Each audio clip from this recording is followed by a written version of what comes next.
Hey, what's up, guys? My name is Sensworld. It's Monday, and today we have a new sound design episode.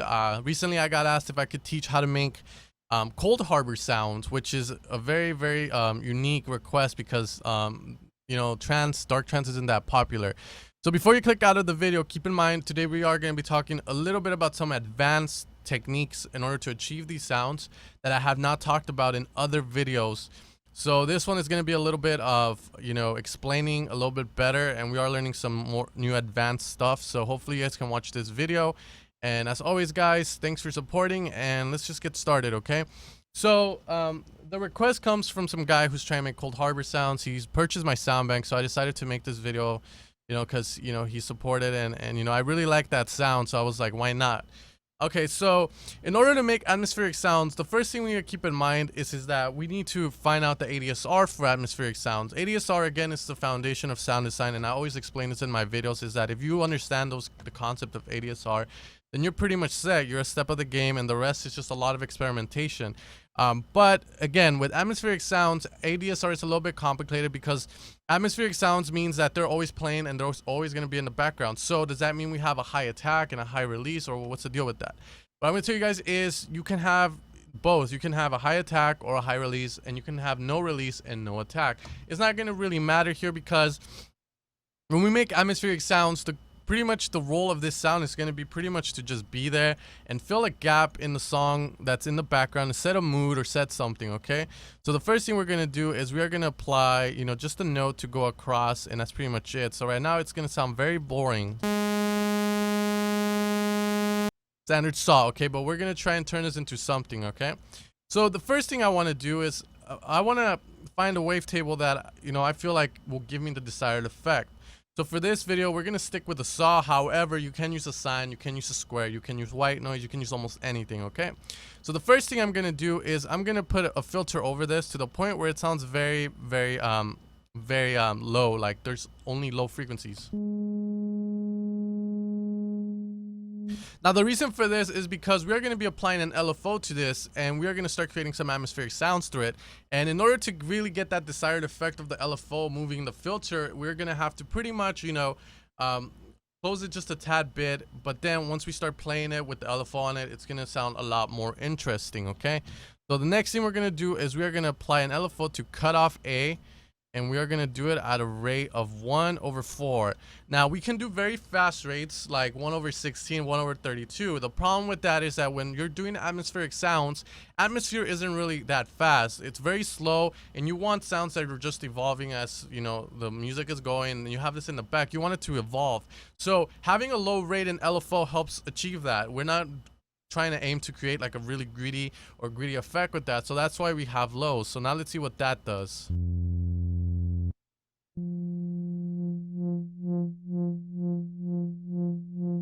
Okay, so that's giving us that effect of we'll make like an LFO sound with that. However, the sound again is not that interesting. So now we need to get, step up our game.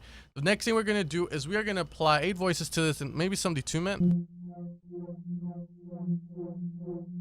Now with Coldharbour, their sounds are very dark, so detunement allows us to kind of give that really dark effect because if you over detune, it sounds really harsh. And that's an effect that would likely be accepted in that type of music. So there we go. Okay, now the next thing we can do, and now from here on out, it's pretty much up to taste on what you want to do.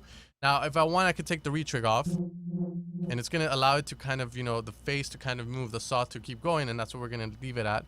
Now, the next thing we can do is be like, okay, let's mess with the face as well. So let's do that. Let's move it all the way to the right though. And now we start getting different stuff, but here we put a pitch by face.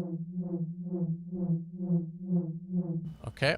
Now, the next thing we're going to do is if we go to part B, a cool thing I like to do with my atmospheres for like sound design work is I like to pretty much use a bandpass. Now, the reason for this is because we can get a select sound and we can only get a frequency that we want. And sometimes that frequency has very nice atmospheric, qualities that we can get from.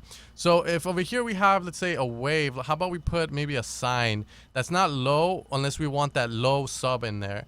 But I don't think we would want it, as this would be kind of used for a drop or the break part.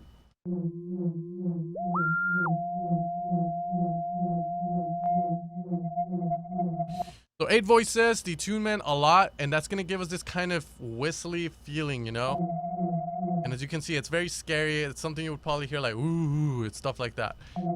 So the next thing we're gonna do now is we can put some white noise if you guys desire to have the white noise. And what we're gonna do is, remember, part B and part A are separate parts. So that means on part B we can have a high attack and a high release. So that way, when you start the sound, you just don't hear the fucking sign instantly come in and the white noise. It kind of evolves into it, which is a cool thing, you know, that we can do. So we're gonna lower volume on the white noise. We're gonna pretty much put this up, and we're gonna put a high release. Very high attack, so it comes in as the song is progressing or the sound is evolving, because that's what pretty much we want to do. Now with the bandpass, the cool thing is I want the high frequencies of these two, because again, the white noise is there, and white noise sounds very dirty at lower frequencies.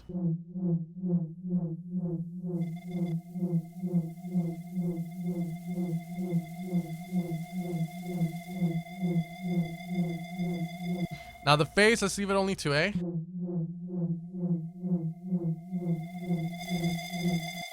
Okay, there we go.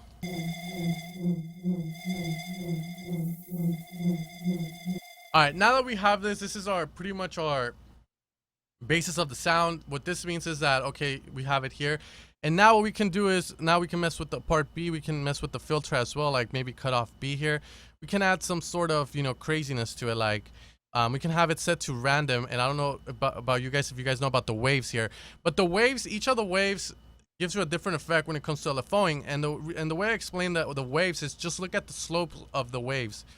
The sine wave has a slope that pretty much it gradually increases, and you know, it decreases slowly, and it goes like that. So it's one of the slower ones, but again, it gives you that kind of feeling like up and down, like when you're going up a mountain and going down a mountain.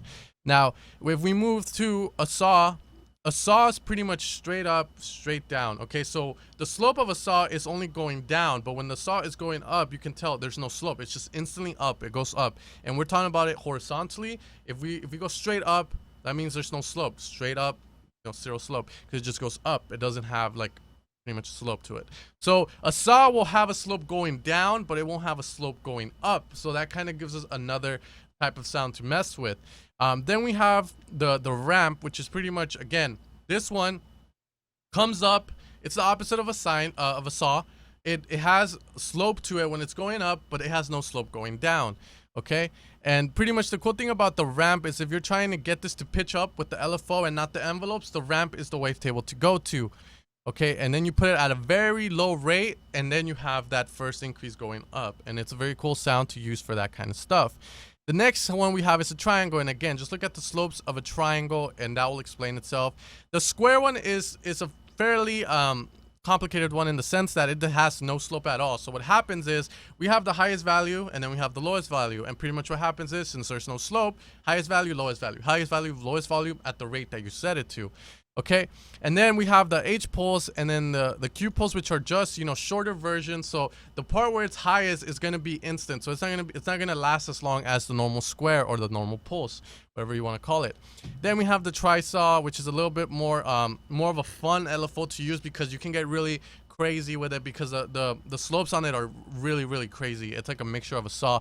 But the one I really wanted to talk about was the random one. The random one is very cool for atmospheric stuff, because it randomly just increases the gain or decreases the gain on your LFO, so that causes some sort of excitement, some randomness. It's not always going to be on the offbeat, so it's very cool for these type of sounds. Okay, so what we're going to do is we're going to have a rate that's fairly high. Let's do 1/8 and try that out, and then we'll move on from there. But what we're gonna do is decrease the LFO, because right now we have it all the way high, so that in part B, only the high frequencies are coming out. Because remember, a bandpass is like pretty much looks like this. So if we move a bandpass that looks like this around, you can see that it's only gonna stay on a select frequency. So all the frequencies around that frequency that we set it at are gonna get decreased pretty much.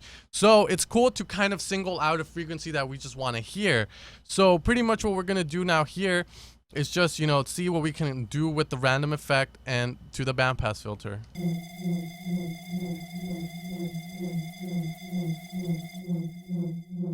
Now let's close it all and let's try this right now.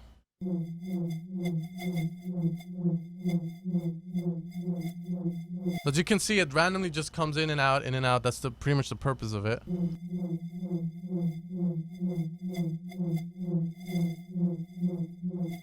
All right, so now we have that happening. The next thing we can do is mess with distortion amount. Distortion is going to be cool for this because it's going to add little crackle effects, especially if it's happening really fast. So if we try this out and increase it, you can see that you hear these kind of parts where it gets distorted. Now, a cool effect to do is the deciment, obviously, because you lower the bitrate of the whole sound. But again, you know, it happens fast and it just goes away. And the cool thing about it is that it affects it, but it's acting sort of as like a glitchy kind of thing. Like it's just sending in random glitches. So that's kind of giving the impression of maybe old film or something. So you got to use your imagination with this type of stuff. Now, the cool thing about Atmospheres is the reverb. Obviously, a lot of reverb is going to be needed. So that's what we're going to do right now. We're going to increase the volumes of this a tad bit.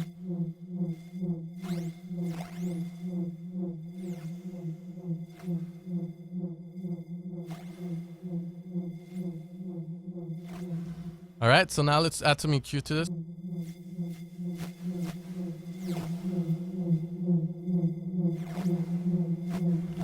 We have it. Some compression. Now, if you guys don't like the distortion, you guys don't have to add it again.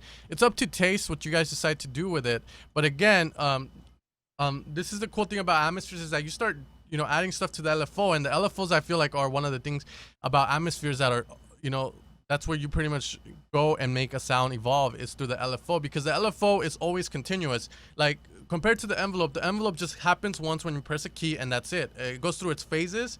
When you release the key, you go to the release.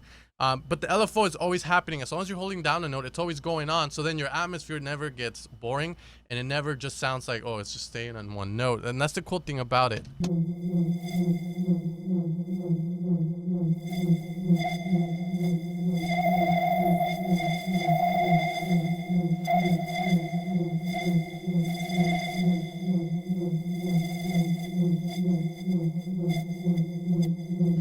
Okay, now let's see. Let's try putting part B into another low pass as well. But let's try and make it like for it to come out this way. So we got to change cutoff B to the right. And there you go. Now it sounds a little bit more pleasing. Let's move it more.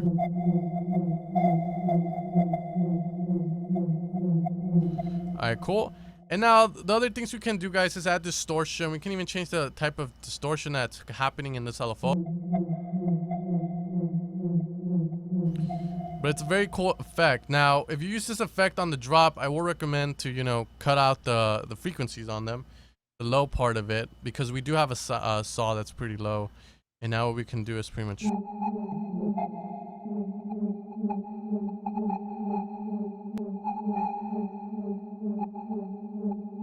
Okay, now, you can achieve really cool sounds with this too if we put a chorus, just straight up dry wet. And that's when it starts getting a lot more crazier, but I'm going to let you guys dope with that on your own. Okay, so from here on out, you know, you guys can say, oh, well, I mean, that saw, it's kind of, I don't really like it. Maybe a square. Maybe open up the filter more. I mean, that's all up on you guys to do. But again, this is how you achieve those type of sounds. Now, we can put envelopes to happen if we want.